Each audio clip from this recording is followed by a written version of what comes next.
everybody, and welcome to Trendlines, a podcast on global affairs brought to you by World Politics Review. I'm Judah Grunstein, WPR's editor-in-chief. Strategic autonomy has long been a recurring refrain for advocates of a more forceful European Union on the global stage.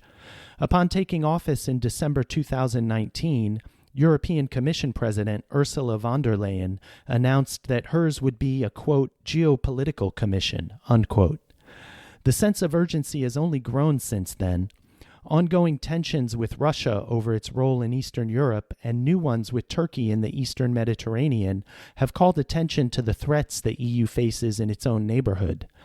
Meanwhile, managing strained ties with the United States and defining the new terms of relations with post-Brexit Great Britain have called into question long-standing partnerships. And a fast-emerging reassessment of the challenge posed by China has underscored the importance of the EU becoming a rule maker, not a rule taker, in the shifting world order. In today's Big Picture Trendlines interview, I'm joined by Carl Bildt to discuss these and other challenges facing the EU, as well as the obstacles to its efforts to become a more assertive actor, both in its own neighborhood and beyond. Mr. Bildt is a former Prime Minister and Foreign Minister of Sweden. During his career as an international diplomat, he also served as the EU's Special Envoy to the former Yugoslavia and High Representative for Bosnia and Herzegovina, the UN Special Envoy for the Balkans, and the co-chair of the Dayton Peace Conference. He is currently co-chair of the European Council on Foreign Relations. Mr. Bildt, thanks so much for joining us on Trendlines. A pleasure. Let's start with what's been a major overarching theme of European Union discussions recently, this question of strategic autonomy and how the EU can promote and defend Europe's interests in what's seen as an increasingly competitive global landscape. I guess to start, do you find this idea, this framework of strategic autonomy useful? And if so, how would you define it? Well, I find it very difficult to define it. And sometimes I find that the phrase confuses more than it clarifies. And of course, there are also somewhat different agendas behind it if you look at the debate that is going on between the EU countries. You can say that there are some countries who've been driving this for a long time, the French primarily. But then there have been events during the sort of last few years that have accelerated the debate. You might say that the COVID crisis has indicated the need to be perhaps self-sufficient on different things. We'll see how far that debate goes. I think the confrontation that we've had with the US over secondary sanction Iran has demonstrated that if US actions can de facto make European foreign policy null and void, that is, of course, a long-term strategic problems that we'll have to face. So there are quite a number of different streams coming into this discussion about strategic autonomy. And you might note that while the President of the European Council, Charles Michel, says that this is the task of our generation, when the Commission President Ursula von der Leyen presented her policy speech at the State of the Union addressed to the European Parliament 2 weeks ago, the concept wasn't there at all. And this sort of reflects some of the uncertainties and unclarities that are there in the concept so far. Now, to the extent it's a goal that the European Union collectively decides to pursue, do you believe that it can be achieved without further integration, particularly when it comes to fiscal policy and especially common foreign and defense policy? I think it's very different in the different areas. I mean, there are, of course, areas where we have a complete strategic autonomy, if you want to phrase it like that. We are sort of a trade policy that's done on the European level. There's no national trade policy any longer, where the European Union is a very strong actor on the global stage. Fiscal policy is always going to be primarily national. If you look at the share of GDP spent, most countries in Europe has a public sector of roughly 40% of GDP, somewhat less, somewhat more. EU spending is 1% of GDP. And I don't think that's going to, I mean, we have now the temporary recovery package, but essentially it's 1% of GDP versus the national states that are sort of around 40% of GDP. So fiscal policy is going to be primarily national for the foreseeable future. Foreign and defense policy, absolutely, there is an ambition to be more united, and that ambition is shared by all of the member countries. Then in practice, as you've seen, there are divergences, and they are more or less clear in different areas. But as I've been sort of watching these things for a fairly long time, I see a gradual convergence of foreign policy positions. We have a new debate now whether one should abandon the demand for unanimity in terms of certain foreign policy decisions, and we'll see how that will go. It will not apply to all foreign and security policy decisions, but it might apply to some, and that might come in some years' time. Well, you've alluded to it in your first answer, and now you sort of lead me to it in this one. In terms of the major obstacles to further integration where it's necessary, do you see the obstacles as mainly institutional, such as this question of qualified majority voting that you just mentioned? Or do you see it primarily as political in terms of the different threat perceptions and priorities between particularly the East and the West of Europe, but also at times the North and the South? Yeah, it could be all of the above. But I think that you will see further integration when the states feel the need for it. If there are different challenges of different sorts, and I think there will be, where any prime minister, any president would be forced to say to himself, I can't handle this alone. We need to do it together. Then I think you will see that they will move forward with further integration to do the things on the European level. I mean, a prime example of that during the last, say, 5-10 years is, of course, climate policy. You can't really do effective climate policy on the national level. You have to do it on the European level in order to have any sort of weight on the global stage. And I think part of that will now apply to global health policy as well, where there will be the need to do more together. It is clearly applied to trade policy. And I think you will see it applying increasingly to a number of different policy, regulatory aspects derived from the single market. We see the GDPR on data privacy and the global impact that has had. So it will be driven, I think, not by ideological visions, but by practical necessity in a world of increasing challenges too great for the individual nation states to handle on their own.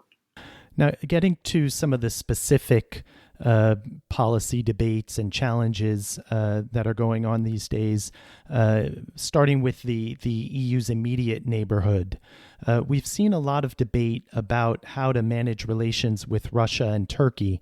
Obviously, there are different cases with specific factors involved, but I think some of the questions with regard to them are common, particularly whether to prioritize confrontation or dialogue.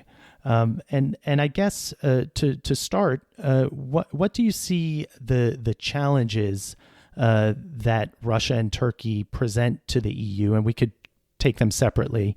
And do you feel that the challenges are mainly driven by the leadership of those countries under Vladimir Putin and Recep Tayyip Erdogan, or do you feel that they're more structural? Well, as you point out, it's very different with Turkey and Russia. But as to the last aspect of it, there's no question that sort of the personality element is there. To which extent that is structural, well, we will have to see that when there are other leaders in those countries, to which extent that was the case. Very different, but I would say, to take your overall question, the priority for EU would clearly be dialogue to sort out the different issues that are there.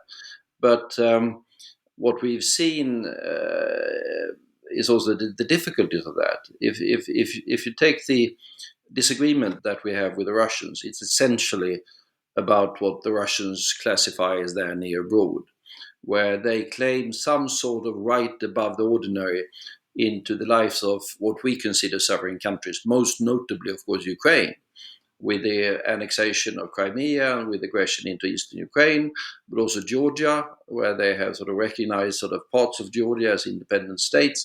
So see Russia suddenly claiming rights in other European countries that are contrary to the very fundamentals of European security.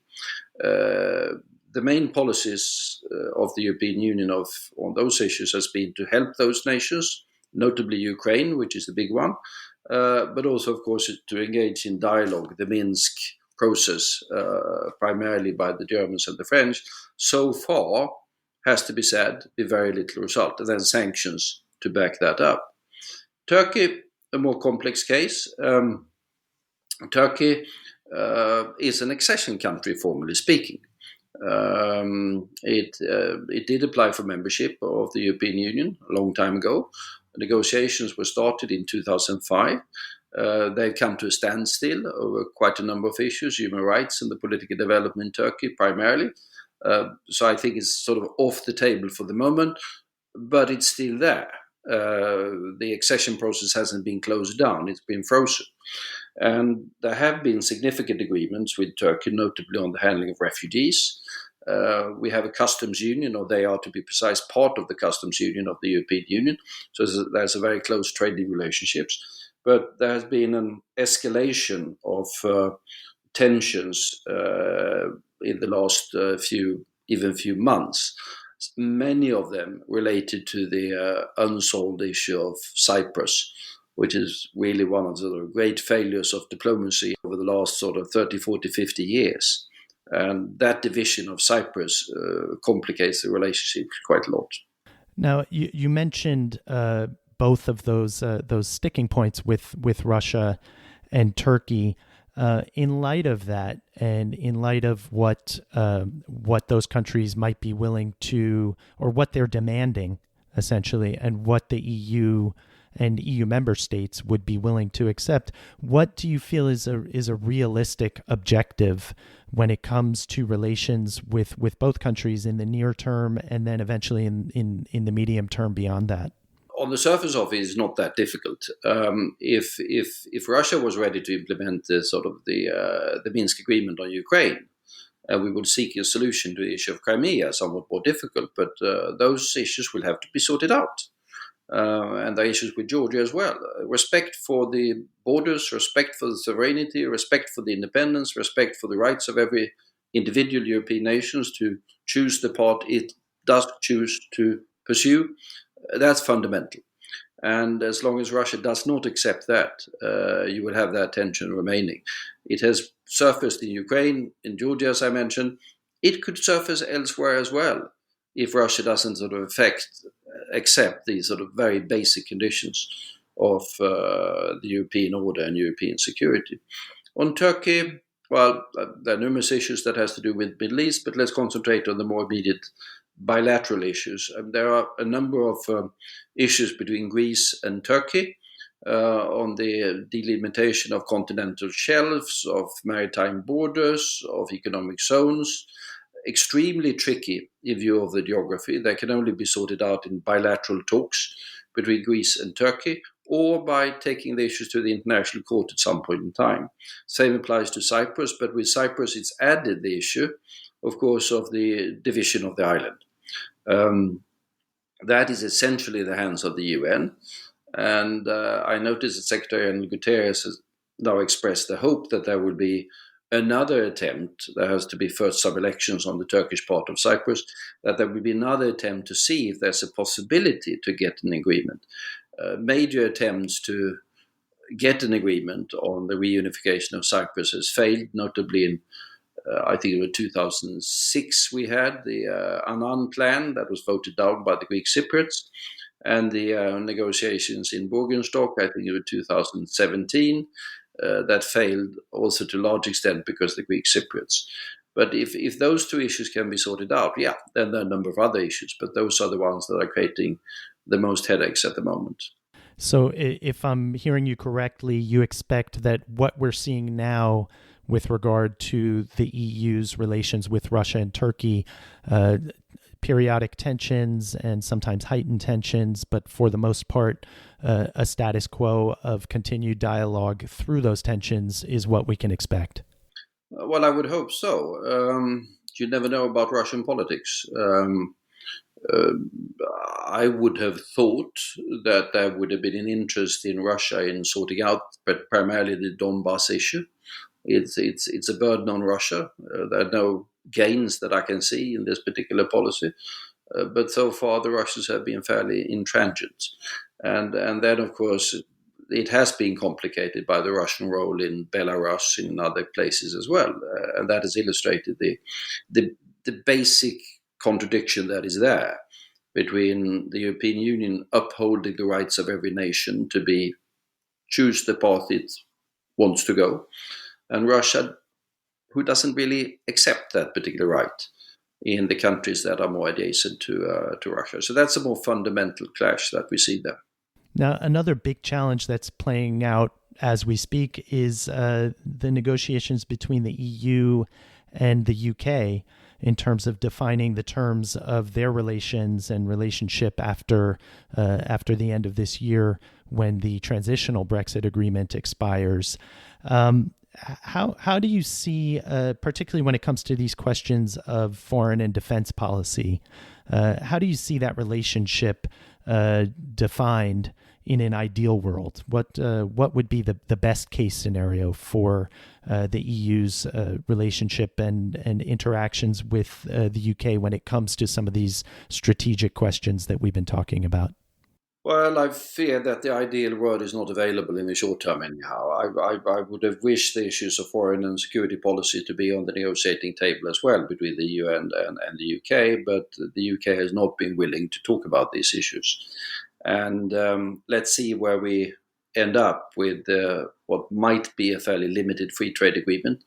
I think that's the most that one can hope for at the moment, and whether it will be possible thereafter to go back to talks on a somewhat broader and more ambitious agreement. I mean, we are. The United Kingdom is not a small island in the middle of the Atlantic. It's a big country, de facto part of Europe. So we have a long-standing interest to be partners also when it comes to foreign and security affairs. But for the moment, that is off the table for the discussion that is going on now. The French President Emmanuel Macron has proposed this idea of a European Security Council that, from what I understand, would include France, Germany, EU representatives, and the UK. Although I'm sure that if it is ever implemented, it might look quite differently.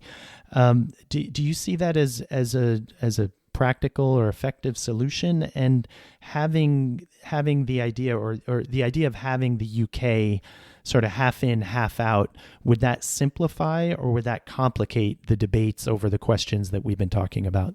Well, it would clearly complicate virtually everything if you compare it to the situation we had a couple of years ago when the UK was part of the European Union, where we had the United Kingdom around the table on every single issue, with all of the advantages associated with both for us, if I talk as a representative or a former representative of a member country, and of the United Kingdom.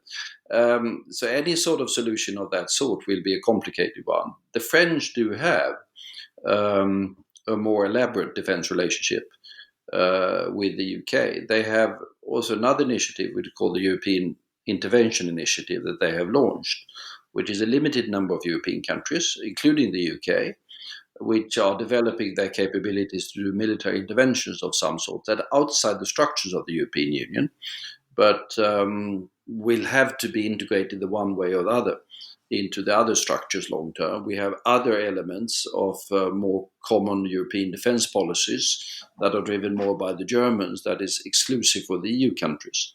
If this can be merged into some sort of European Security Council remains to be seen. The concept has been around for some time, and it's defined in different ways by different actors. And so far, no one has been able to pin down a concept for European Security Council that is not very problematic. So let's see what happens. What about some of the other initiatives that have been proposed in terms of developing a European Union or European-wide defense industrial base, as well as some of the even more ambitious proposals about an EU army? How realistic do you think those are, and what effect, how big an impact would they have on the EU's ability to be a strategic actor on a global level? Well, the European army is clearly not on the table. I mean, what is happening is, both within the framework of the EU and within the framework of NATO, is that our armies are operating together more and more, and training and equipping. And then inside the European Union, there's now a new push when it comes to integration of defense industries. And that is the so-called PESCO initiative, with quite a large number, close to 20 by now, different collaborative projects started between different European countries, or the defense industries of different European countries, to move different technologies and concrete projects forward. Most notably, we have, which is slightly outside these PESCO structures, but still, we have the French-German proposal both for work on a new air combat system for the future, and a new tank for the future. And we have a couple of other systems that are on the way. One of the problems that we face here is that, back to the UK, if you look at the European defence industrial base, it is a fact that the UK is a very significant part of that. So if you look at it somewhat long term in terms of the European defence industrial base, I think we must find a way of having the UK part of that. Otherwise, a lot of these more advanced projects that are now talked about are going to be difficult. Taking a look at transatlantic relations and the European partnership with the United States, the Trump presidency has very obviously introduced tensions into that relationship.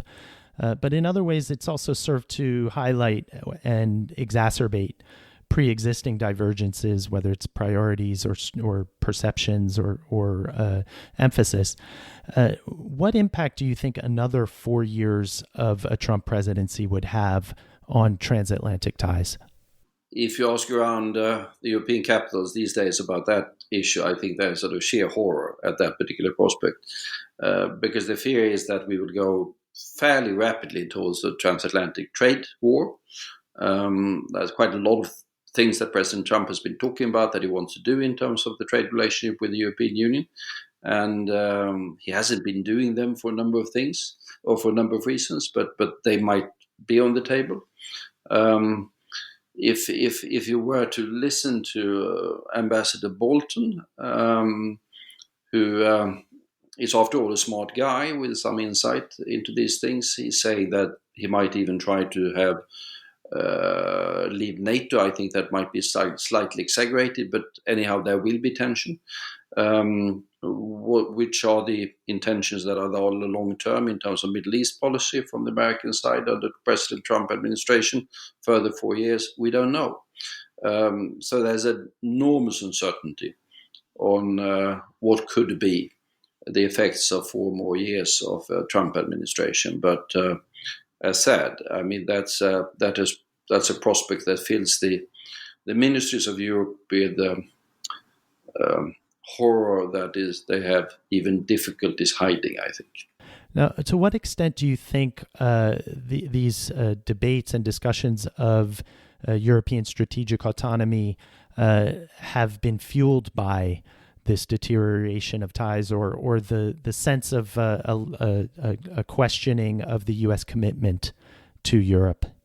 Well, I think they have been fueled quite a lot by actions that the United States have taken. I mean, as I said, secondary sanctions or threats of secondary sanctions against European companies have had a profound effect, because essentially, if you take Iran policy, there was an agreed EU-Iran policy with the JCPOA and fulfilling the obligation of that in terms of developing the trade relationship, some cooperative relationship with Iran. That was blocked by the threat of secondary sanctions from the United States. That's had a chilling effect on the long-term debate. There's also been other cases particularly Germany. I mean, I would say that I'm necessarily a big fan of the Nord Stream 2 pipeline project, but with the United States threatening to have sanctions against an ally, of course, that has led to debate in Germany whether one should not now have to take the steps in order to have measures that Europe can take to safeguard itself from economic coercion, not primarily from Russia and China, but economic coercion from the United States. And these were things that were unthinkable to even envisage a couple of years ago, but are now subject of active consideration inside ministries in Europe. So it has been a change. Now, assuming a victory by Joe Biden in the election in November, under a Biden presidency, what changes to the partnership would you expect to see, or would you like to see? And I guess most importantly, is a return to the status quo ante before Trump possible, or is it even desirable? I don't think there will be a return to status quo as it was 4 years ago, because the world has moved on and the challenges are different. But the biggest, most significant change would be that there would be, again, an open, constructive relationship across the Atlantic between the White House and the different governments of Europe and Brussels primarily. That has not been the case during these particular 4 years. And that would not necessarily sort out every problem, but it would mean that there would be an inclination to seek alliance solutions. And on two topics that have been particularly controversial during this period, climate change, there will be a change, which is significant from the US, and on the JCPOA relationship with Iran and to a certain extent Middle East policy, there will be a change. And then policies will be more aligned. Trade issues, yes, I don't think we see the risk of a major escalation of trade tension between the European Union and the US under a Biden administration, but one should note that the Biden program is a fairly heavy dose of economic nationalism as well. So I wouldn't say that all of those tensions will go away, but the ways of handling them and the possibility of solving them would clearly be very different under such a presidency. Obviously, the Trump presidency has been a real wake-up call. There's historically been some shifts in policy and in approach to the alliance between Republican administrations and Democratic administrations, but clearly Trump sort of pushes that into new extremes. To what extent do European policymakers and the EU have to sort of assume now the real possibility of this kind of radical shift in U.S. administrations? Do you expect that there will be a continued wariness and a sense of needing to have secondary options in case there is 4 years after assuming a Biden presidency, some other kind of radical pendulum swing? I think there will be a need to change priorities in Europe, and that is, I think, independent on whether it's a Trump or Biden presidency or whoever's going to be after the Trump or the Biden presidency. And that has to do with the fact that the US will be far more consumed with East Asia, notably China. So a far larger share of the US, be that intellectual, political, or military resources, will have to be allocated to dealing with the balancing the growth of Chinese power and handling the Chinese challenge, however you want to phrase it, than has been the case previously. And that means that the share of attention or the share of resources, or however you want to phrase it, devoted to Europe will diminish. And that will put the demand upon the Europeans to do more together. And I think there's a recognition of that. And that is, as I said, independent of who's going to be in the White House in the next 4 years and primarily in the next 8 years. Now, the question of China isn't just one that obviously affects the U.S. There's also been quite a bit of discussion in the EU about the EU's relationship with China, particularly the need to maybe update the approach to China to balance the areas of cooperation that had been emphasized in the past with the emerging areas of competition. And I guess I wanted to ask you, where do you think that balance should be struck with regard to China in terms of the relative weight between those two approaches? I think it's rather different in the different areas. I mean, you have, and that was emphasized by the European prime ministers, but by the heads of state and government and their summit conclusions last week. There are a number of areas where we have an interest in a close cooperation with China, and they mentioned primarily this time, of course, climate, leading up to the COP26 conference in Glasgow in November of next year. And we have the global health issues, where it's fairly obvious that we need China on board. And you might say that even reform of the World Trade Organization and things like that, we need China for that as well. We do have a somewhat more complex trade relationships and economic relationship. There's somewhat more tension in it. But we should not forget that sort of China is now a bigger trade partner for the European Union and for the euro area than is the United States. That's a new reality. We have rather extensive negotiations that have been going on for 7 years on an investment treaty. We'll see if it will be possible to conclude that during this year, in which case we will sort out some of these issues. But clearly that tension is going to be there at the same time as we are talking about what is going to be the world's biggest market for quite some time to come, or for foreseeable future.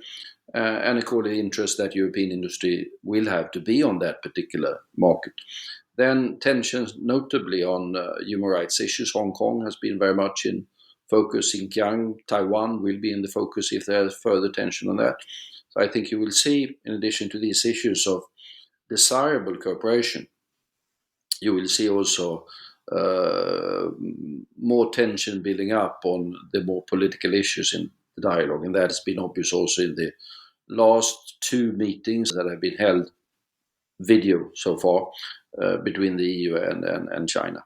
Obviously, having the US and the EU adopting coordinated positions with regard to China on some of the contentious issues with regard to unfair trade practices and the human rights issues that you mentioned would be more effective, one would assume. Absent that, can the EU take on China in some of these more contentious areas without the support of the US? Depends on the areas. If the climate policy already been done, you can say, because we've been operating European climate policy and effort at the global climate policy without the United States for the last 4 years. Same applies to some of the global health issues, where it was the European Union that sort of shaped the conclusions of the latest World Health Assembly, the policy-making body of the World Health Organization, China is as well. So on a number of these issues, we have been moving forward with China, cooperation or confrontation or whatever, without the United States. But that being said, the priority in Brussels is clearly to do this together with the US. And if there are new possibilities opening up for that, I think that would be welcome. It has been agreed, that was agreed between High Representative Borrell and Secretary Pompeo, to initiate a high-level dialogue between Brussels and Washington on China. I suspect that we won't see that dialogue going very far until we have some clarity on what is DC really. But hopefully that dialogue will be constructive in the years to come. Now, in the past, when it came to formulating EU policy to China, there were internal divisions, at sometimes determined by particular member states, commercial concerns with regard to China. We've seen, I guess, a gathering consensus or more of a consensus that China is a country that really needs to be addressed strategically and coherently. What are some of the obstacles to formulating and implementing a sound EU-wide policy approach to China? I mean, you're clearly right in pointing out that there have been some difficulties in the past, but you're also right in saying that there have been less of that during this year. We had a period when there were one or two member states who were sort of often blocking the possibility for you to say something about human rights, for example. Or South China Sea was also a complicated area because they were under very heavy Chinese pressure. That has become easier, and I think one of the reasons for that is that we've seen sort of a change in Chinese behavior, a somewhat more aggressive diplomatic approach that has been counterproductive. And you've also seen mounting concerns over primarily human rights issues in China. And that has led to a more solidified EU position. So at the moment, I don't see any fundamental disagreements inside the European Union on China policy. There will always be divergences on details and different assessments and things like that and different analysis.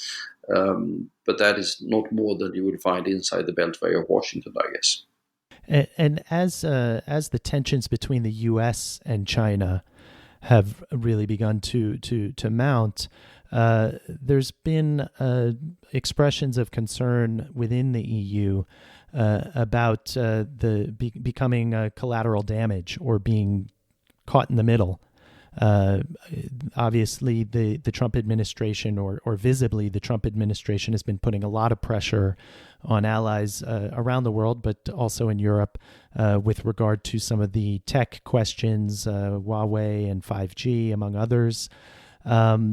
As well as other differences between the U.S. and China. To your mind, what should the EU be doing to try to insulate itself from these growing tensions between the U.S. and China and American calls to pick a side, so to speak? So, what should it be doing? What can it do? And what's the ideal outcome for you? Well, I don't think that we will seek to insulate ourselves from it, to use that phrase. The European Union is keen to develop its own approach based on its own interests and its own values. And those interests and those values are, of course, going to be far closer to those of the United States than they're going to be to those of China. It's fairly obvious. But whether it will be possible to work sort of more closely together on every single detail, it very much depends upon where US policy is going to be. That's often said that there is no unified EU strategy on China. There's an element of truth in that. But I would argue that I don't find a coherent US strategy on China either. It's been a ramping up of tensions. You see that it was initially from the Trump side, it was a question of the trade deficit. We have seen increasing national security concern of sort of networks, as you point out. There has been also a tendency to decouple. I don't think you will see that word very much used in Europe. And there's a tendency perhaps in the US debate to see if there was the possibility to fundamentally press back the development of China. That is not an aspect of that policy that you find very sort of present in the European debate. We believe China is going to be there. We believe China is going to be a fairly major economy. We've got to be it's a fairly major power on the global stage. So we'll have to shape our policies accordingly. A lot of the discussion about European strategic autonomy, for better and worse, has been, I guess, based on a realpolitik approach to a lot of these questions. But as you've mentioned a few times just now, there's also a question of values. In addition to promoting and defending interests, the EU has values that it embraces and defends as well, and tries to promote. So I guess, given all of these discussions of strategic autonomy, what role should the EU aspire to play, both with regard to European citizens but also the world, given that the international order seems to be increasingly characterized by competition and rivalry, and at times confrontation and conflict? Yes, that is what we see developing. But I think it will be important from a European point of view to keep sort of values in focus still. Europe has a very strong commitment to democracy and human rights. And of course, there are inclinations to realpolitik as well. Europe is not entirely isolated from that. But with an active European Parliament and with public opinion, the human rights elements and the value element is always going to be there in the relationship. You might argue that that is closer or stronger in the areas that are somewhat closer to the European Union. Eastern Partnership, you've seen it in Belarus, Russia, Turkey, than in the more faraway countries. But what you've seen in the US during the Trump administration, where issues of human rights and democracy have been downgraded quite significantly, in my opinion. I fail to see that will be possible in Europe. I rather see that those issues will be more important in the years to come. Now, as the U.S. under the Trump administration has put up more barriers to trade and against multilateralism, the EU has actually embraced new trade agreements with Japan, with Canada, with the Mercosur bloc in South America. I guess just before we wrap up, we've been talking about a lot of the sort of headline strategic issues, but where in the world, whether it's Asia, Africa, Latin America, the Middle East for that matter, where do you see opportunities for the EU as a strategic actor that it might not be taking advantage of or maximizing, and what can be done to try to do so? The most important area for the European Union is always going to be its more adjacent areas. I mean, it's our near abroad, be that in the Mediterranean area, be that in Eastern Partnership, Russia, Turkey, we've discussed that. Middle East is a complicated area, but also to a very large extent Africa. Just to give you some figures, if you go back to the year 2000, there was roughly the equal population in Africa, the 54 countries of Africa in the European Union, roughly half a billion. But we see a demographic explosion in Africa. And if we look at the UN predictions, by the turn of this century, or by the end of this century, we might be in a situation where 40% of the entire working age population of the world is going to be in Africa. So there's awareness in Europe of the fact that we are close to where the demographic boom of the next century is going to be. And that means that we have a strategic interest in developing a relationship with Africa, in contributing to the stability and economic development of it. And add to that we have increasing security issues in Africa, Sahel mentioned, and that is fueled also by the climate concerns. So that's a difference that you see in the European and the American debate. The presence of Africa as a long-term concern is much stronger in the European debate for somewhat obvious reasons than you find it in the US debate. Mr. Bildt, thank you so much for your time and generosity with your insights. Thank you very much. If you like what you hear on Trendlines, you can find links to subscribe to it on the podcast platform of your choice at worldpoliticsreview.com/podcast.